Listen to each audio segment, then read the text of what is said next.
Hello friends, നമുക്ക് ഇന്ന് ശംഖുപുഷ്പം വെച്ചിട്ട് ഒരു എക്സ്പെരിമെൻറ്റ് ചെയ്ത് നോക്കിയാലോ.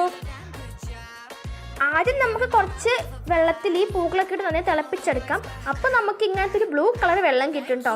അത് നമ്മൾ 3 ഗ്ലാസ്സിലേക്ക് ഇങ്ങനെ ഒഴിച്ച് കൊടുക്കാം. ആദ്യത്തെ ഗ്ലാസ്സിൽ ഞാൻ കുറച്ച് സോഡയാണ് ഒഴിച്ച് കൊടുക്കുന്നത്. അപ്പോൾ തന്നെ അതിൻ്റെ കളർ ഉണ്ടല്ലോ, ഒരു ലൈറ്റ് ബ്ലൂ കളറായി. അതിലേക്ക് നമുക്ക് കുറച്ച് ഒരു നാരങ്ങ പിഴിഞ്ഞ് കൊടുക്കാം.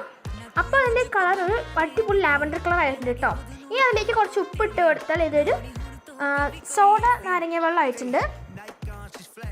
അടുത്ത ഗ്ലാസ്സിലേക്ക് നമുക്ക് കുറച്ച് നന്നായി സർബത്ത് ഒഴിച്ച് കൊടുക്കാം കേട്ടോ. അപ്പോൾ തന്നെ അതിൻ്റെ കളർ ഒരു ഡാർക്ക് വയലറ്റ് ഷെയ്ഡ് ആയിട്ടുണ്ട്. അതിലേക്ക് വീണ്ടും സോഡ ഒഴിച്ച് കൊടുത്തപ്പം പിന്നെ അതിൻ്റെ ഒരു കളർ ലാവൻഡർ ഷെയ്ഡായി മാറി കേട്ടോ. ലാസ്റ്റ് നമ്മൾ അതിൽ കുറച്ച് വെള്ളവും പഞ്ചസാരയും ഇട്ട് കൊടുത്തപ്പോൾ പ്രത്യേകിച്ച് ചേഞ്ചസ് വന്നിട്ടുണ്ടായിരുന്നില്ല. അപ്പോൾ എല്ലാവർക്കും എൻ്റെ വീഡിയോ ഇഷ്ടപ്പെട്ടാൽ ലൈക്ക് ചെയ്യണം, ഷെയർ ചെയ്യണം. മറ്റൊരു വീഡിയോ വരുന്നത് എല്ലാവർക്കും ബൈ ബൈ. പിന്നെ സബ്സ്ക്രൈബ് ചെയ്യാൻ മറക്കല്ല കേട്ടോ.